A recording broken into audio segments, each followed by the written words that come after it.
आप मनोरंजन कीजिए ना, हिंदी गाना गाइए, एक सेंसिटी रखिए, एक प्योरिटी रखिए। हमारे जो बौद्ध स्थल है, आप बुद्ध महोत्सव कर रहे हैं और 10 कदम में आप हिंदी डांस कर रहे हैं, आप रखिए ना वहाँ पर 1 किलोमीटर बाद में, हम मना नहीं कर रहे हैं।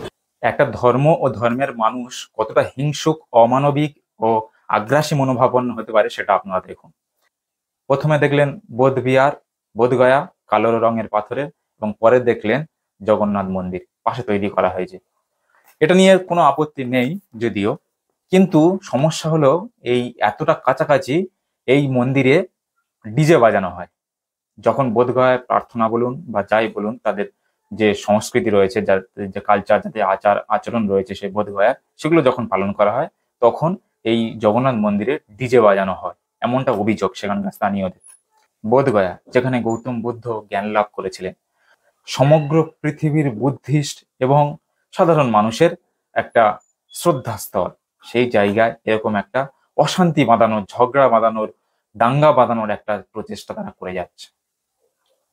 এবং বোধগয়া সোসাইটিতে 1949-এ যে বিটিএমসি অ্যাক্ট যে চালু করা হয়েছিল, বিটিএমসি যার ফুল ফর্ম হচ্ছে বোধগয়া টেম্পল ম্যানেজমেন্ট কমিটি, এই কমিটিতে তৎকালীন সরকার ব্রাহ্মণদের প্রবেশাধিকার দিয়েছিল।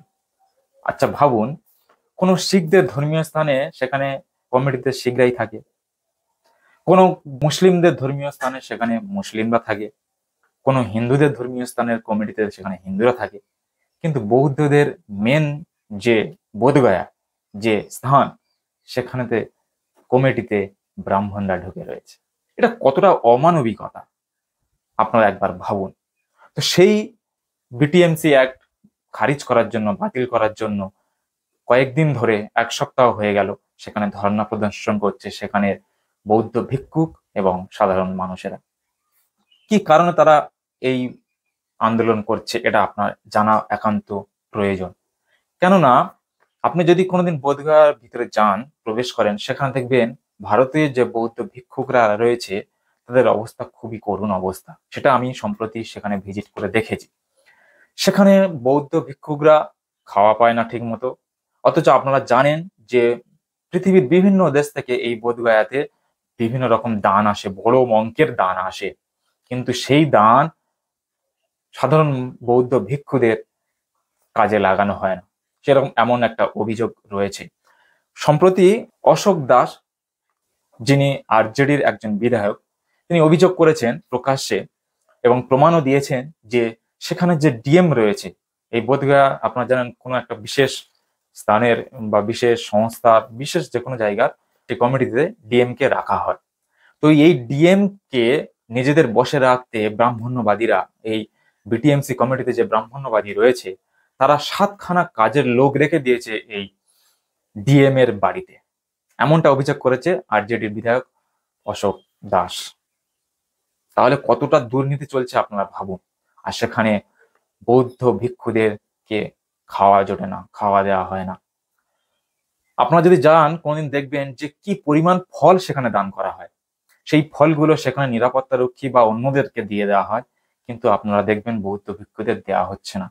বিভিন্ন দেশ, জাপান, কম্বোডিয়া, আমেরিকা, চীন, ভিয়েতনাম, তারা কি করে, তাদের দেশের বৌদ্ধ ভিক্ষুদের জন্য খাওয়ার ব্যবস্থা করে, সবকিছু করে, কিন্তু মোটা অঙ্কের যে টাকা যে দান করে, যে টাকা দিয়ে সেখানে বৌদ্ধ ভিক্ষুদের, সমস্ত বৌদ্ধ ভিক্ষুদের খাওয়ানোর ব্যবস্থা করা উচিত, সেখানে সেটা ওই কমিটি, বিটিএমসি কমিটি সেটা তৈরি করে না। যার কারণে আজকের সাধারণ মানুষ এবং বৌদ্ধ ভিক্ষু, তার মধ্যে একদম প্রথম সারিতে যারা নেতৃত্ব দিচ্ছে মাননীয় বিলাস খারাত মহাশয় এবং মাননীয় আকাশ লামা। আপনারা যদি একটু ইতিহাস ঘাটেন, জানবেন যে বৈদিক এবং বৌদ্ধিক দুটো বিচারধারা ভারতবর্ষের মেন, একে অপরের বিপরীত।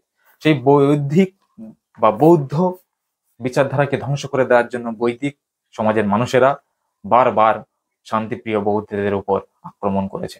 আর এখন বৌদ্ধ মহাবিহারকে নিজেদের কবজায় নেওয়ার জন্য তারা বৌদ্ধ ভিক্ষুক সেজে ভিতরে ঢুকে কি করছেন জানেন?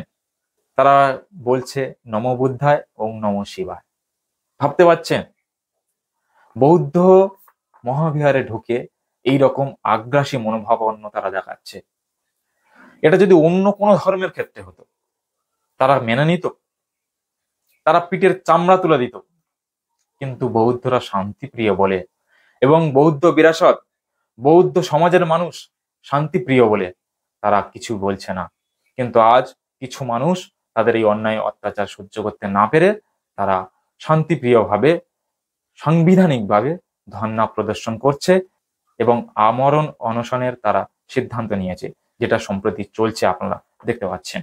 যে চণ্ডাল সমাজ, যে পৌণ্ড সমাজ, যে নাগবংশী সমাজ, যে SC ST OBC সমাজ এক সময় বৌদ্ধ ধর্মের রক্ষক ছিল, সে তারা আজ ঘুমিয়ে।